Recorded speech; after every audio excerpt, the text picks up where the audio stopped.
We are in St. Marks, Florida, in Wakulla County, a small town in a county made up of mostly bodies of water. We are meeting with Captain Dustin Antrobus with Fysh and Hunter Charters here at Shields Marina to learn about the ecosystems that call the Forgotten Coast home.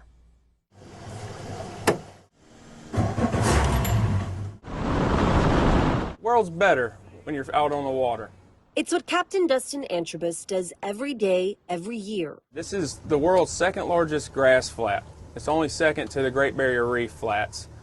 So, I mean, these are two rivers here. You have the Wakulla River, the St. Marks River, you have the Osceola River, you have Ocklawackney River, Sopchoppy River, you got Apalachicola River, so we're constantly, and then on top of that you have springs. It's an area unlike any other in the state. Dustin drives us around the shallow waters of Wakulla County, an area that's 80% water and comprised mostly of state and national parks and refuge.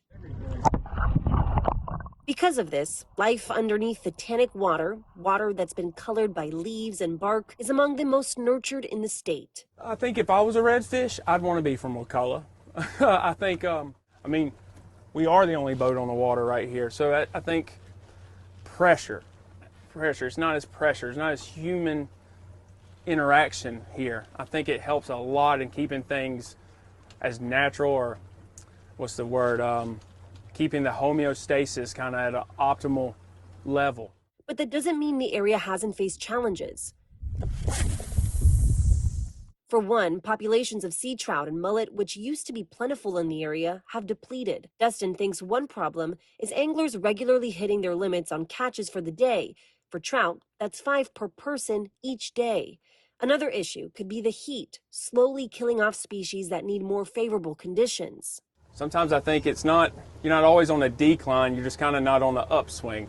I think sometimes you're on an upswing and you think, oh, this is how it should be, when you don't really kind of know you're in the good times until it's a bad time or a slow time. That's what could be said for scallops. They are a staple that's put small coastal towns like Steinhatchee on the map, but their growth has been stagnant. They've done good by keeping commercial interest off of it. You have to come out and get them or bribe somebody you know to give them to you. Another species that has put the Gulf waters on the map is red snapper. According to the Florida Fish and Wildlife Conservation Commission, in the Gulf of Mexico, the season only runs for a month. For those fishing on their personal boat, the limit is 2 fish, and they have to be a minimum of 16 inches. But charter boats like Dustin's can only catch and release. Yeah, it's nice to have fish for the future, but at the same time, in an industry where I make a living putting people on fish, it's kind of a hard sell to certain people to say, well, we only get one of those. Yeah, and then that usually sparks up the why, and then that's a good point for conservation conversation. It's a difficult challenge. An area known as the Forgotten Coast has been virtually untouched for hundreds of years. But in the most recent decade, development and expansion has had an impact on the area's most prized possession, the seagrass and seafloor, the incubator of the diversified life here in the Gulf. For a good example, every time there's concrete poured, that water hits a drain, and that drain drains here. So all that fresh water is not good for these grass flats. The sandbar areas, and those where everybody hangs out and has time, but the irony is those are like early staging of that bleaching, that fresh water coming through those rivers starting to take out some of that grass.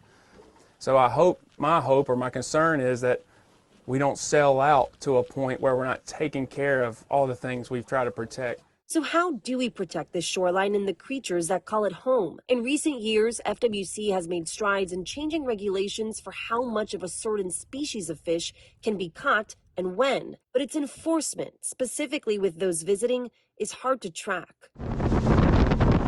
Dustin says he charters about 150 trips a year, but he's getting more and more calls as people start to call his backyard home.